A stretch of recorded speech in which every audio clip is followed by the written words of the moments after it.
অন্তর্বর্তীকালীন সরকার 133টা অধ্যাদেশ জরুরি ভিত্তিতে করেছেন।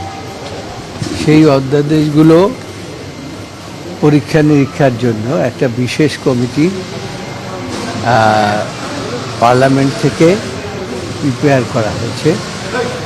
ওই কমিটির সভাপতি হিসাবে আমাকে মনোনীত করা হয়েছে। এই আমার পাশে যে দেখতেছে ওনারাও বিরোধী দলের লোকজনদেরকে এই কমিটিতে রাখা হয়েছে, যাতে এই অধ্যাদেশগুলো নিরপেক্ষভাবে আমরা পরীক্ষা নিরীক্ষা করে উপস্থাপন করতে পারি।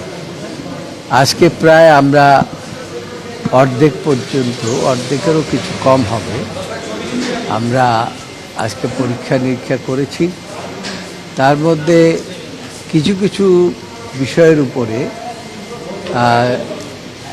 দু একজন সদস্যের কিছু কিছু মতামত আছে, সেগুলো আমরা বলেছি যে পরবর্তী সভায় আলোচনা করার জন্য, এবং পরবর্তী সভার মধ্যে যদি সমাপ্ত না হয় তাহলে লিখিত আকারে দেওয়ার জন্য আমরা বলেছি। তো আশা করি এটা আমরা আগামীকাল আবার এই স্থগিত সভাটাই আমরা 2টার সময় নির্ধারণ করেছি।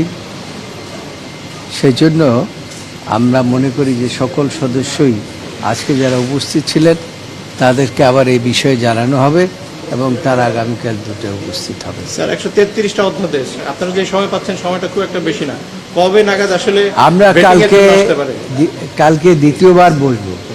দ্বিতীয়বার বসে যদি আমরা সমাপ্ত করতে না পারি তাহলে আবার পরবর্তীতে বসা হবে। কাজেই আমরা এই 2 তারিখের পূর্বেই আমরা এই 133টি অধ্যাদেশ পরীক্ষা নিরীক্ষা করে আমরা সংসদের কাছে উপস্থাপন করতে পারবো বলে আমরা আশা করি। সেক্ষেত্রে ভেটিং এর জন্য কবে এটা সংসদে উপস্থাপিত হতে পারে সেটা এর পরবর্তীতে সংসদ নির্ধারণ করবে, তবে সম্ভবত 1 সপ্তাহের মধ্যেই এটা উত্থাপিত হবে।